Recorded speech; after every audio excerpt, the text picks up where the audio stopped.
Oke, siap nih. Kita ngulik salah satu misteri sejarah yang paling bikin penasaran. Siap dong. Soal Maya klasik ya. Betul. Hari ini kita mau coba bongkar bareng kenapa sih peradaban Maya klasik yang megah banget di Amerika Tengah itu kok bisa runtuh? Kota-kota besarnya ditinggalin gitu aja. Misteri besar itu memang. Sumber utama kita kali ini fokus banget ke bab 5 dari buku keren, Collapse, karya Jared Diamond. Dia kan ngumpulin banyak banget data arkeologi, terus analisis lingkungan, bahkan sampai analisis kerangka manusia Maya sendiri buat coba jawab ini. Iya, pendekatannya Diamond itu komprehensif banget ya. Nah, jadi misi kita hari ini itu ya nyoba memahami kerumitan di balik keruntuhan ini, seperti yang disajikan Diamond di bab tersebut. Kenapa coba? Kota-kota dengan kuil raksasa, tulisan rumit, akhirnya ditinggalin. Tekanan apa aja yang mereka hadapi? Penting nih, ini bukan soal nyari satu jawaban tunggal ya. Apa? Lebih ke ngeliat berbagai faktor yang saling kait-mengait gitu. Kita tahu kan, Maya klasik ini wah banget.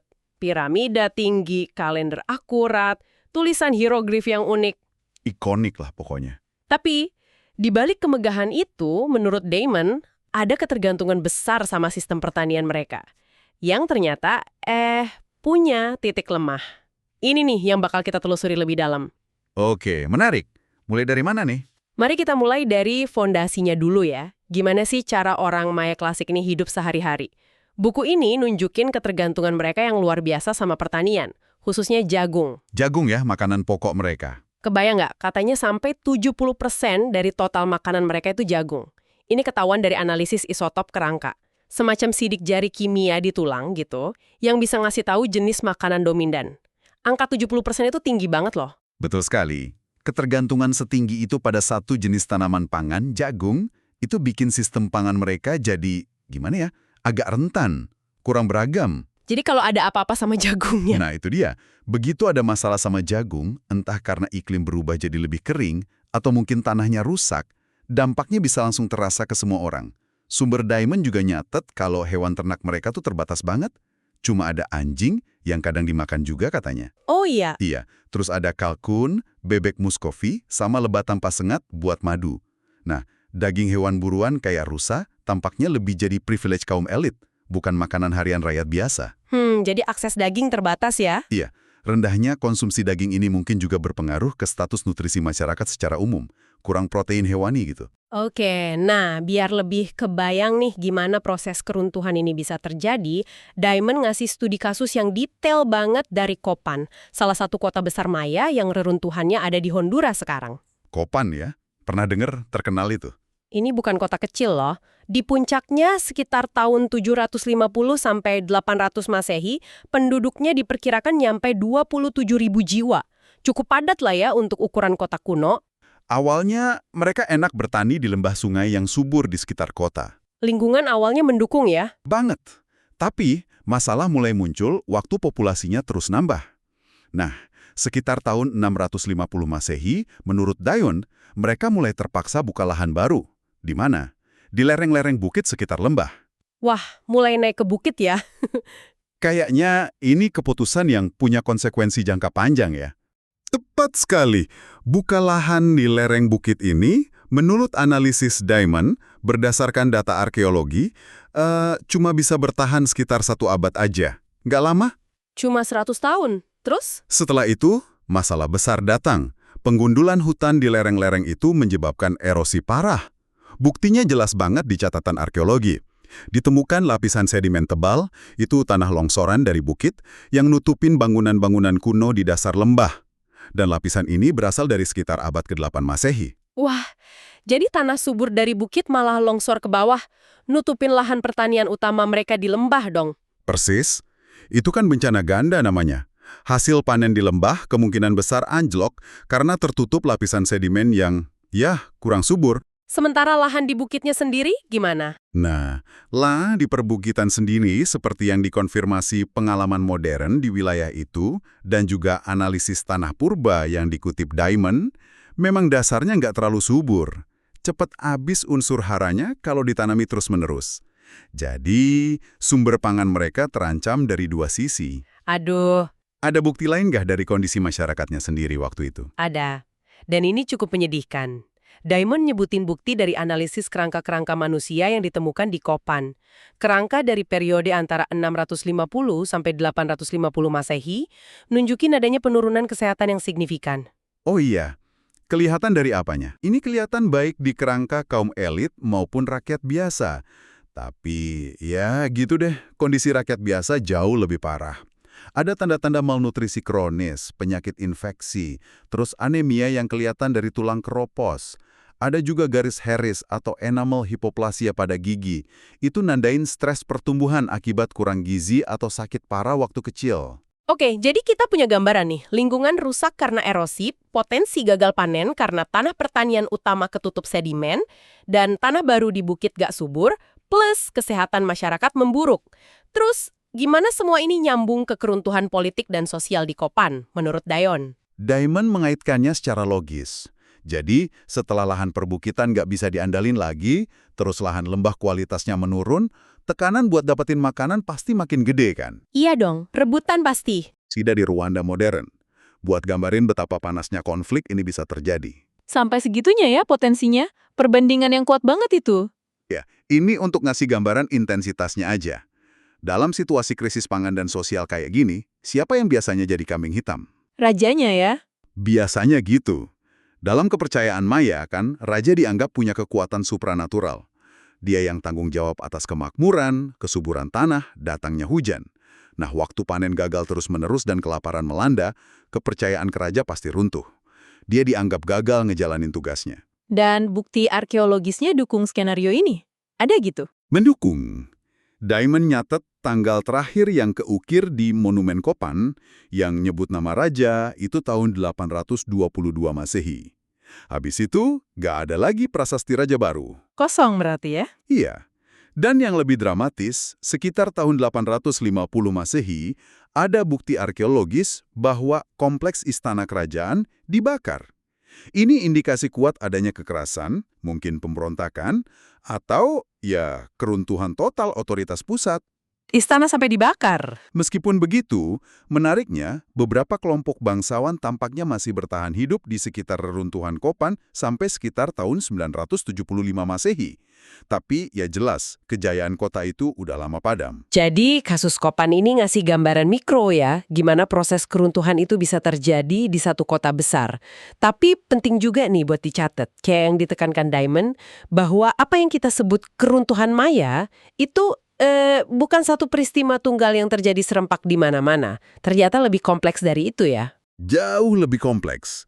Diamond ngejelasin dengan sangat baik kalau sejarah Maya itu panjang dan penuh dinamika. Ada beberapa periode keruntuhan yang beda-beda, di wilayah yang beda, dan waktu yang beda juga. Oh, ada beberapa gelombang gitu. Iya, misalnya ada keruntuhan di periode praklasik, sekitar tahun 150 Masehi. Itu nimpa kota-kota raksasa paling awal kayak El Mirador di Guatemala Utara. Terus, ada periode unik yang disebut hiatus Maya. Hiatus, kayak jeda gitu. Betul, masa jeda sekitar akhir abad ke-6 atau awal abad ke-7 Masehi. Di mana kota besar kayak Tikal di Guatemala itu sempat berhenti total, bangun monumen megah selama puluhan tahun. Kemungkinan sih karena konflik atau krisis internal. Oh, jadi sebelum keruntuhan klasik yang terkenal di abad ke-9 itu udah ada gelombang krisis sebelumnya ya? Menarik. Bener. Dan bahkan setelah keruntuhan klasik di wilayah selatan itu, peradaban Maya nggak lenyap gitu aja loh. Di wilayah utara semenanjung Yucatan, beberapa pusat justru baru mencapai puncaknya. Kayak kota Chichen Itza, yang kita kenal sama piramida kukulkannya itu. Oh iya, Chichen Itza kan belakangan ya? Iya, tapi Chichen Itza pun akhirnya runtuh juga, sekitar tahun 1250 Masehi. Terus muncul kekuatan baru, Mayapan, yang akhirnya ditinggalkan juga sekitar tahun 1450 M. Jadi kayak domino efek, tapi nggak serempak ya? Bisa dibilang gitu. Lebih mirip serangkaian keruntuhan regional yang bergelombang, bukan satu kiamat barengan. Istilah keruntuhan Maya klasik itu sendiri secara spesifik yang merujuk pada ditinggalkannya kota-kota besar di wilayah dataran rendah bagian selatan, kayak Tikal, Calakmul, Palenque, dan Kopan tadi, sekitar abad ke-9 Masehi. Oke, jelas sekarang. Jadi keruntuhannya nggak seragam. Nah, selain masalah lingkungan sama populasi yang kita bahas di Kopan tadi, faktor apa lagi nih yang menurut Diamond ikut berperan dalam keruntuhan klasik di selatan ini? Faktor penting lainnya yang ditekankan Diamond itu peperangan. Ada pergeseran besar dalam pandangan para ahli tentang Maya. Dulu, mungkin Anda juga pernah dengar ya, mereka sering digambarin sebagai peradaban yang cinta damai, isinya pendeta astronom yang sibuk ngamatin bintang. Iya, sering dengar gitu. Tapi, Diamond negasin. Bukti-bukti sekarang nunjukin gambaran yang sangat beda. Peperangan antar kota-kota Maya itu ternyata sangat intens, brutal, terus bersifat kronis, maksudnya terus-menerus terjadi dan sulit diselesaikan secara permanen. Kenapa sulit diselesaikan? Kenapa nggak ada satu kota yang dominan terus naklukin yang lain jadi kayak kekaisaran gitu? Kayak Aztec atau Inca misalnya. Tannya lebat, medannya sulit, dan yang penting mereka nggak punya hewan angkut besar kayak lama di Andes yang dipakai Inca, atau kuda dan keledai yang baru datang sama orang Eropa. Oh iya, benar juga nggak ada hewan angkut ya? Iya. Jadi pasukan perang nggak bisa bawa suplai makanan yang cukup buat operasi militer jarak jauh atau ngepung kota lama-lama. Akibatnya, perang cenderung jadi serangan kilat, jarah, tangkap tawanan penting, tapi jarang bisa ngasilin penaklukan total dan kontrol wilayah jangka panjang. Jadi cuma serangan-serangan kecil tapi terus-terusan gitu ya? Kurang lebih gitu. Peperangan ini terus berlanjut, nguras sumber daya, dan menurut temuan arkeologi yang dikutip Diamond, intensitasnya justru makin meningkat menjelang periode keruntuhan klasik. Makin parah perangnya. Bukti-bukti perang yang intens ini apa aja sih? Kok bisa sih yakin itu sekarang? Banyak dan meyakinkan. Diamond ngerangkumnya nih.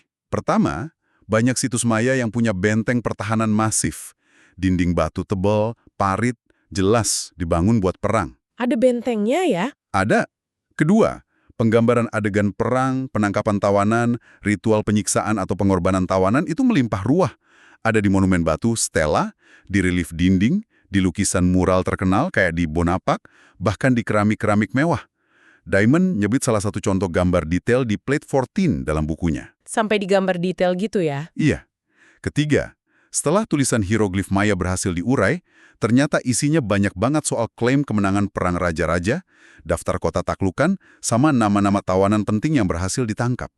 Jadi jelas banget mereka saling perang. Tadi disebut soal penyiksaan tawanan. Sebrutal apa emangnya? Kok kayaknya ditekankan banget? Gambaran yang ada di seni Maya itu cukup eksplisit dan ya mengerikan.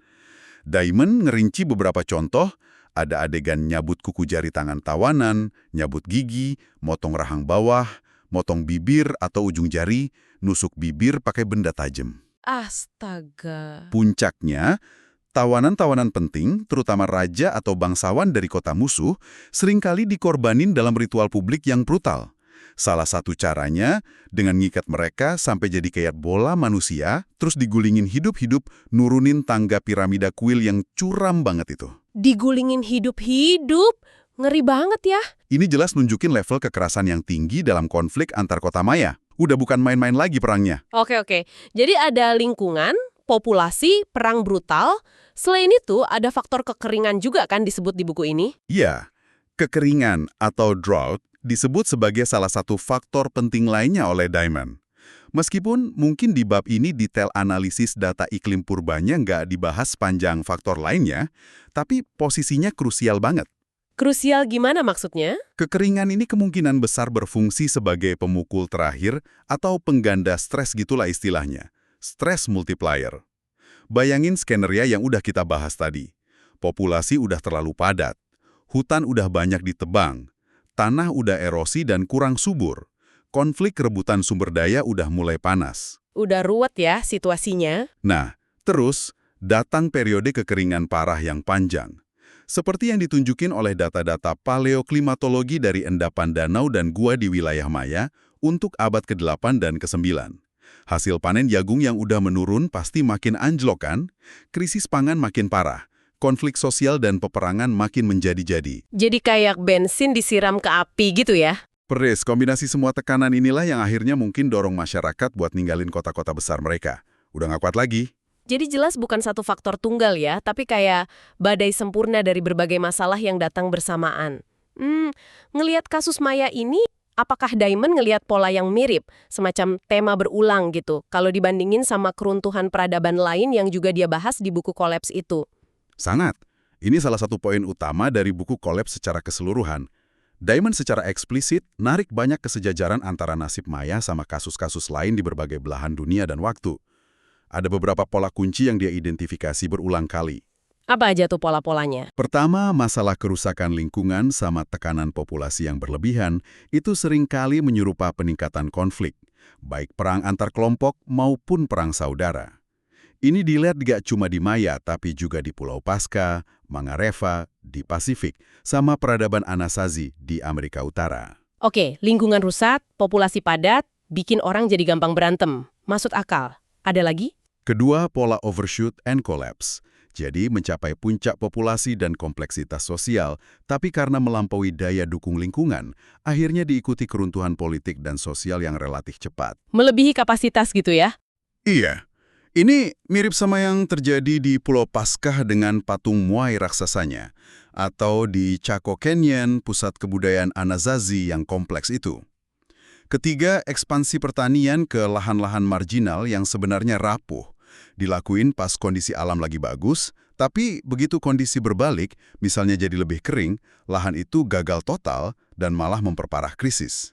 Contohnya kayak di Copan tadi ya? Betul, lereng bukit di Copan itu contohnya. Mirip sama upaya bertani di dataran tinggi Pulau Paskah atau di perbukitan yang dieksploitasi peradaban Mimbres, itu juga di Amerika Utara.